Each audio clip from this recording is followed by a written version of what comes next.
ஆண்டவராகிய இயேசுவின் நாமத்தில் அன்பின் வாழ்த்துக்கள். மனிதனுடைய வாழ்க்கையை அழித்துக் கொண்டிருக்கிற ஒரு குணம் கோபம். இன்னைக்கு நிறைய நேரத்துல கோபத்து நிமித்தமாக வாழ்க்கையை இழந்தவர்கள் அநேகர். கோபம்ன்றது ஒரு குணம், அது இல்லாதவங்க மனுஷங்க கிடையாது. கட்டாயமா அந்த எல்லா மனிதனுடைய வாழ்க்கையிலையும் கோபம் வரும். கோபம் இல்லைன்னா உலகத்துல அந்த மனுஷனே இல்லை. ஆனா கோபம் இருக்கணும். அந்த கோபத்துக்கு பைபிள் நமக்கு ஒரு லிமிட் கொடுத்துருக்கு.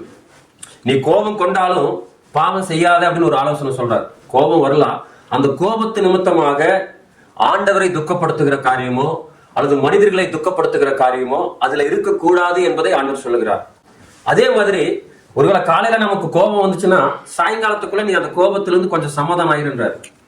இல்ல சாயங்காலத்துல நமக்கு கோபம் வந்துச்சுன்னா இரவு நேரத்துல விடுவதற்குள்ளாக நீ சமாதானம் ஆயிரு. அந்த கோபத்தை நீண்ட நாட்களாக தொடர்ந்து பிடித்துக் கொண்டே இருக்கக்கூடாது. கொஞ்ச நேரம் தான் அந்த கோபம் இருக்கும். அதுக்கப்புறம் திரும்பவும் நம்முடைய நார்மலான நிலைமைக்கு வந்து சமாதானம் ஆக வேண்டும் என்று சொல்லி வேதம் சொல்லுகிறது. ஆனா இன்னைக்கு நிறைய குடும்பங்கள், நிறைய வேலை ஸ்தலங்கள், நிறைய ஊழியங்கள், இப்படி பல இடத்துல நம்ம பார்க்கும்போது கோபம் இருக்கிறது. ஆனா அந்த கோபத்து நிமித்தமாக பல இழப்புகளை சந்திக்க நேரிடுகிறது. இதை கேட்டுக்கொண்டிருக்கிற அன்பான தேவனுடைய பிள்ளைகளே, கோபம் தப்புள்ள, ஆனா அந்த கோபத்தை இருதயத்திலே சுமந்து கொண்டு வைராக்கியமாக அந்த கோபத்து நிமித்தமாய் செய்கிற தீமையான செயல்களை குறித்து உணர்வு இல்லாமல் அதை நியாயப்படுத்திக் கொண்டிருப்பது தவறான காரியம். ஆகவே கோபம் இருந்தாலும், அந்த கோபத்து நிமித்தமாக சில விளைவுகள் இருந்தாலும் அதை உணர்ந்து ஒப்புரவாகி மன்னிப்பு கேட்டு மன்னித்து சமாதானத்தோடு கூட வாழும்படியாய் கர்த்தர் விரும்புகிறார். ஆகவே சமாதானத்தோடு இருப்போம், சந்தோஷமாய் வாழ்வோம். God bless you.